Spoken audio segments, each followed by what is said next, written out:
दोस्तों, यह कहानी एक बच्चे की है जो एक गुरुकुल में रहता था।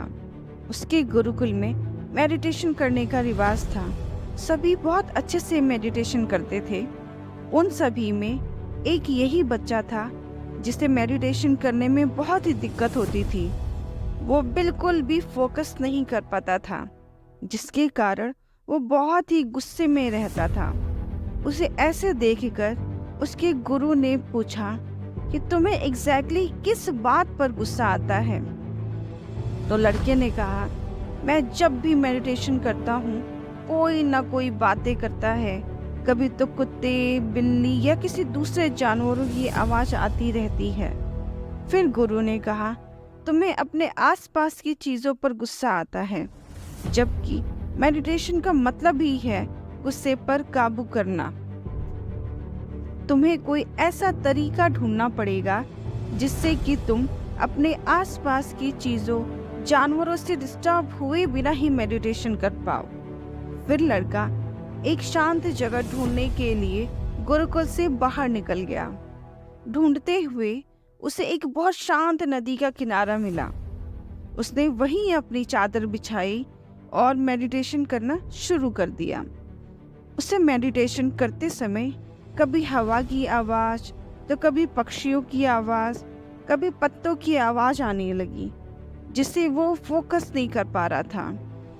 वो वहां भी अपनी मेडिटेशन नहीं कर पा रहा था। उसने सोचा, नदी के किनारे पर तो बहुत ही डिस्टरबेंस है, क्यों न नदी के बीचों बीच चला जाए। वहीं उसे एक नाव दिखी। वह उस नाव पर बैठकर नदी के बीचों बीच चला गया और मेडिटेशन करने लगा। वह मेडिटेशन में फोकस कर पा रहा था।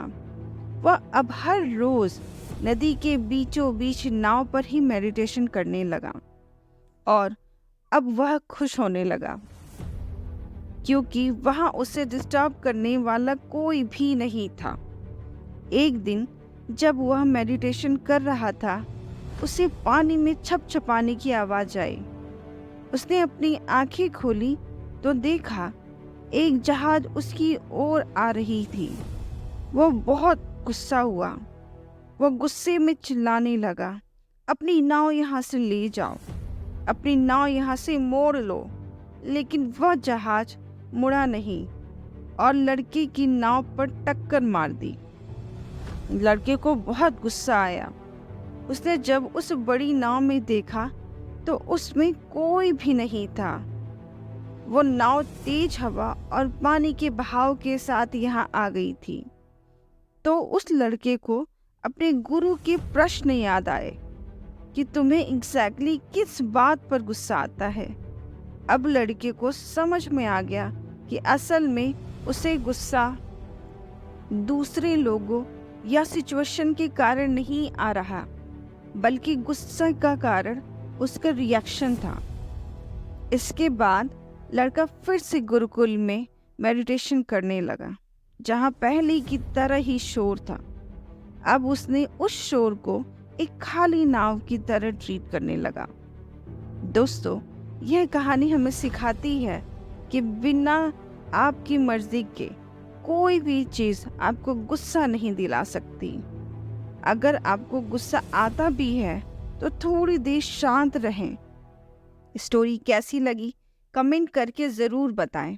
मिलते हैं नेक्स्ट वीडियो में। Thank you so much.